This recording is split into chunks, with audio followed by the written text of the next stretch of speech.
Ethan Calloway, Maya Sinclair, and Liam Drayton vanished into Europe's shadows, outsmarting some of Britain's most skilled detectives and leaving a trail of chaos that would haunt law enforcement for years. Please subscribe for daily new update of Crime Story and watch till end. In the heart of Manchester, the city that never expected such audacity, a series of high-profile robberies left residents in shock and police scrambling for answers. The mastermind behind these crimes was Ethan Calloway, a man whose calm demeanor and calculated mind made him almost untouchable. Unlike ordinary criminals driven by greed or impulse, Ethan planned every detail with precision. From the timing of the heists to the exact placement of getaway vehicles, nothing was left to chance. CCTV cameras, security guards, and even witness testimonies seemed powerless against him. Each robbery left the police with more questions than answers, as if the criminals had vanished into thin air. Ethan was not alone. He had assembled a small, trusted crew who complemented his skills perfectly. Maya Sinclair, a former hacker with a talent for breaking into encrypted systems, was his eyes in the digital world. She could disable alarms, manipulate security feeds, and erase digital footprints without leaving a trace. Alongside her was Liam Drayton, a getaway driver whose nerves were unshakable. He could navigate the narrow streets of Manchester at impossible speeds, evade police pursuit, and disappear into the city's labyrinthine alleys. Together, they were a team that functioned like a well-oiled machine, each member knowing their role to perfection. The first robbery that drew serious attention was at a luxury jewelry store in Manchester's city centre. In the dead of night, the trio executed a flawless operation. Ethan and Liam timed their movements to the second, while Maya disabled the alarm systems remotely. By morning, thousands of pounds worth of jewels were gone, and the only evidence left behind was a single fingerprint that did not belong to any of the fugitives. The city was stunned. How could anyone plan a heist with such precision and leave nothing for the police to follow? The police were under immense pressure. Headlines screamed about the ghost gang, and local media speculated about international connections and secret hideouts. Every lead investigators pursued dissolved quickly. Witnesses were either unreliable or terrified, and no stolen goods reappeared on the black market in ways that could be traced. It became apparent that the fugitives were not just lucky, they were meticulous. Every escape route, every vehicle swap, every forged identity had been considered in advance. But the criminals' audacity did not stop there. Unlike most gangs, they avoided violence unless absolutely necessary. Their crimes were about intelligence and control, not brutality. This approach made them harder to predict, and even harder to catch. Police forces tried to anticipate their moves, but Ethan always stayed one step ahead, studying law enforcement tactics, learning their patterns, and exploiting the smallest weaknesses. The people of Manchester began to fear the city was no longer safe. Residents locked doors earlier, guards doubled patrols, and the media painted an image of criminals who could not be caught. Meanwhile, Ethan and his team moved like shadows, blending into crowds, disappearing from surveillance, and vanishing into the night. What the authorities didn't know was that Ethan had a network of contacts across Europe ready to shelter them at a moment's notice. These connections were part of a carefully crafted plan, designed to make them untouchable and keep the law perpetually one step behind. After the daring jewelry store heist in Birmingham, the scale of the investigation intensified. Scotland Yard mobilized every available resource, determined to capture Ethan Calloway and his crew before they could strike again. Detectives combed through surveillance footage, examined witness statements, and analyzed every scrap of evidence. Yet the criminals always seemed to vanish before the authorities could catch them. Each lead ended in frustration, leaving the investigators questioning how a gang could execute such precise crimes without leaving a trace. The pressure mounted, and the public grew restless. The media labeled them the Ghost Gang, and the story dominated headlines across the United Kingdom. The manhunt that followed was unlike any the police had conducted before.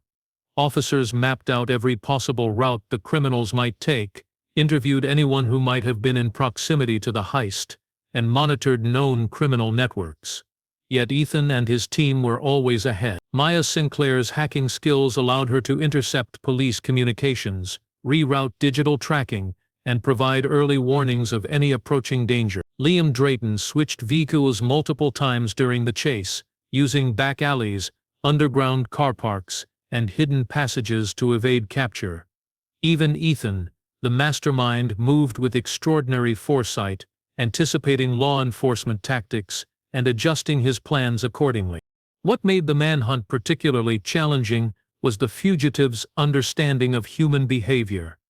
They predicted how the police would respond, exploiting common investigative patterns and psychological tendencies. While authorities focused on predictable locations and methods, Ethan and his crew struck in unexpected areas, often creating confusion and false leads that slowed the investigation. Each failed attempt to apprehend them only strengthened their confidence, reinforcing the illusion that they were untouchable. Interagency cooperation became a necessity. The UK authorities reached out to Europol and Interpol, sharing intelligence and seeking assistance across borders. Yet every piece of information seemed to dissolve in the wind. Surveillance footage turned up blurry or incomplete. Witness accounts conflicted, and the gang's digital footprint appeared non-existent. Even when investigators believed they were closing in, the criminals had already moved to another city, leaving only the faintest traces of their presence. The psychological toll on law enforcement was considerable. Detectives worked around the clock, trying to decipher patterns, track movements, and anticipate the next strike.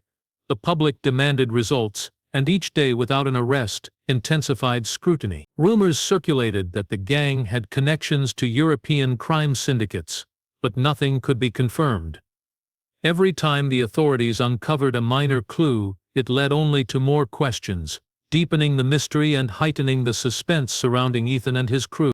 Despite the increasing pressure, the fugitives remained cautious and calculated. They avoided unnecessary risks, kept their communications encrypted, and ensured that no trace could link them directly to the crimes. Their success was not based on luck. It was the result of meticulous planning, expert knowledge, and an unrelenting commitment to survival. As the manhunt dragged on, the line between predator and prey blurred, leaving the police constantly adapting to a game that Ethan and his team seemed to control. By the end of the chapter, it was clear that this pursuit would be long and grueling. Every lead was a test, every movement a potential trap, and every day brought the ever-present tension of a gang that refused to be caught. The city waited with bated breath, knowing that at any moment, the ghost gang could strike again. To stay ahead of the relentless police pursuit, Ethan Calloway and his crew made a daring move. They crossed international borders. Leaving the UK behind, they slipped into mainland Europe, choosing destinations that were quiet enough to avoid attention yet connected enough to allow them to move freely when necessary.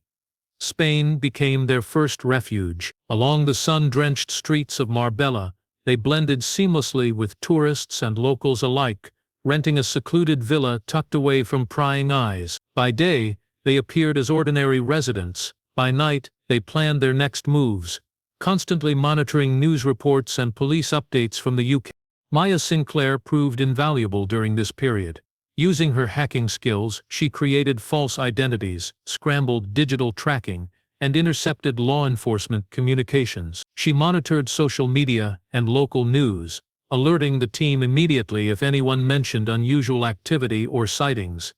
Liam Drayton remained in the shadows, scouting escape routes and memorizing traffic patterns, ensuring that every movement was timed with precision. Ethan, meanwhile, coordinated the entire operation from a secure location, always calculating risks and potential outcomes. Together, they created an invisible network that allowed them to operate undetected in a foreign country. Despite the distance from Manchester and Birmingham, the UK police did not give up. Interpol and Europol joined the investigation, coordinating with local authorities in Spain and Belgium to track the fugitives. Yet every attempt to locate the gang ended in disappointment. Hotel records were falsified, rental cars disappeared before they could be traced, and surveillance cameras captured only fleeting shadows. It became clear that Ethan's crew had planned for every eventuality, leaving law enforcement frustrated and bewildered. The fugitives also took careful steps to blend into local communities. They opened a small business that appeared legitimate, giving them a reason to interact with locals and access essential services without raising suspicion. This cover allowed them to launder stolen funds while maintaining an appearance of normalcy. Every detail, from their clothing to their habits, was calculated to avoid attention. They became ghosts in plain sight, moving through towns and cities as if they were part of the scenery. Even in Europe, survival depended on constant vigilance. Every step outside their safe zones carried risk, and every encounter with locals or law enforcement could be fatal to their freedom. Ethan and his team understood that a single mistake could undo months of careful planning. Yet, paradoxically, the pressure seemed to sharpen their focus. Each day became a test of skill, patience, and nerve, and each successfully avoided capture reinforced their belief that they could outsmart the law indefinitely. The psychological tension was constant. While the team remained calm on the surface, the stakes were immense. A tip from an anonymous source, an unobserved camera, or an unexpected routine police patrol could compromise their sanctuary. They lived in a delicate balance between visibility and invisibility, every day reminding them that even the most careful plan could unravel in an instant. For the authorities, the chase continued. Leads crossed borders, clues arrived piecemeal, and the fugitives' ingenuity meant the investigation stretched across multiple countries with no definitive results. From the UK to Spain, and soon to Belgium, Ethan and his crew remained elusive, proving that intelligence, discipline, and calculated risk could sometimes outmatch even the most determined law enforcement efforts. Months passed, and Ethan Calloway and his crew began to feel untouchable. Spain had become their sanctuary, a place where the bright sun and busy streets provided perfect cover for fugitives on the run. They had carefully avoided detection, blending in as tourists, renting secluded villas, and even establishing a small business to launder stolen funds without drawing attention. Every plan had been meticulously executed, every precaution taken, and for a while it seemed as though they had finally escaped the relentless grip of the UK police. But no matter how clever, every plan had its vulnerability. The first sign of trouble came unexpectedly, through someone they trusted. Liam Drayton, restless after months of tension and constant movement, reached out to an old acquaintance in the UK for a personal favor, believing it to be harmless. What he did not know was that this friend was being monitored by authorities, and every message, every hint was being analyzed. A coded line of communication, intended to be private, became the key that investigators had been waiting for. Within days, the authorities traced the message to one of Ethan's safe houses in Spain. The police moved quickly, closing in on the location while the fugitives remained unaware of the breach. The sense of invincibility that had surrounded Ethan, Maya, and Liam shattered instantly. The sanctuary that had felt secure for months was now compromised, leaving them vulnerable and exposed. Panic was subtle but real. They realized that even the smallest lapse in judgment could have catastrophic consequences. The betrayal revealed a harsh truth. Trust was a fragile commodity in their world. Liam's momentary lapse had endangered the entire crew, and the consequences could have been fatal. It forced them to reconsider everything they had taken for granted. Even the most careful plans were useless if a single person acted without caution. Their lives depended on complete control of every element, from communications to movements, and that control had been breached. Ethan and Maya quickly adapted, abandoning the safe house within hours of discovering the compromise. They moved deeper into the European countryside, where the terrain and isolation offered a temporary shield from law enforcement. Remote villages, forests, and back roads became their new refuge. Every step was deliberate. Every decision had to be calculated with precision. They avoided towns where cameras might capture them, stayed away from local authorities, and maintained a level of secrecy that bordered on obsession. For the police, this was the break they had been waiting for. Interpol and Spanish authorities intensified surveillance, combing through records, cross-referencing sightings, and tracking communications. For the fugitives, Every moment carried the weight of danger. The realization that their network could be penetrated created a constant tension. They understood that survival required not only skill and planning, but also extreme caution in choosing allies and contact. The betrayal became a turning point, a reminder that even the most brilliant criminals could be undone by human error. It was no longer a simple game of cat and mouse. It had become a test of patience, intelligence, and nerve. Every movement had to be flawless, every decision perfect, and every relationship scrutinized. The shadow of the law loomed larger than ever, and the fugitives knew that their freedom, long taken for granted, was now precarious, hanging by the thinnest of threads. With the net closing in tighter than ever, Ethan Calloway, Maya Sinclair, and Liam Drayton realized that staying together in one location was no longer safe. The betrayal had exposed their vulnerability, and the authorities were now watching every possible lead. The UK police, in coordination with Interpol, had increased surveillance across multiple European countries, and even the slightest slip could result in capture. Every day carried the risk of exposure, and the fugitives knew that they had to act with unprecedented cunning to survive. The plan they devised was audacious, bordering on impossible. They decided to stage their own deaths, creating an illusion that would convince the authorities they were no longer a threat. It required meticulous preparation. Rental cars were strategically damaged, personal belongings were planted at the scene, and the route of the accident was carefully orchestrated to leave investigators with no room for doubt. The location chosen was near the French border, where a winding coastal road and limited witnesses could amplify the deception. On the night of the staged accident, every detail unfolded with precision. Ethan, Maya, and Liam moved separately, but in synchrony, ensuring that their absence would be noticed simultaneously. The rental car, rigged to appear catastrophic, was discovered by a passerby in the morning, and local authorities confirmed the identities based on the planted evidence. It seemed as if the ghost gang had met a tragic end, vanishing in flames and twisted metal, leaving no chance for further pursuit. The authorities, satisfied with the apparent closure, scaled back their efforts, believing the fugitives were dead.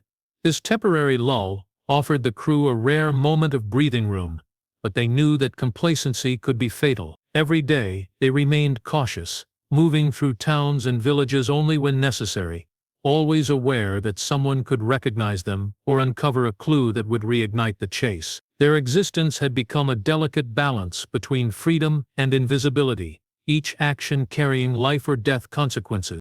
Despite the success of their ruse, tension remained high.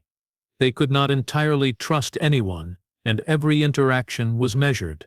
Maya continued to manage communications, ensuring no digital trace would lead investigators back to them. Liam memorized every route, every road, and every potential escape path, ready to vanish at a moment's notice.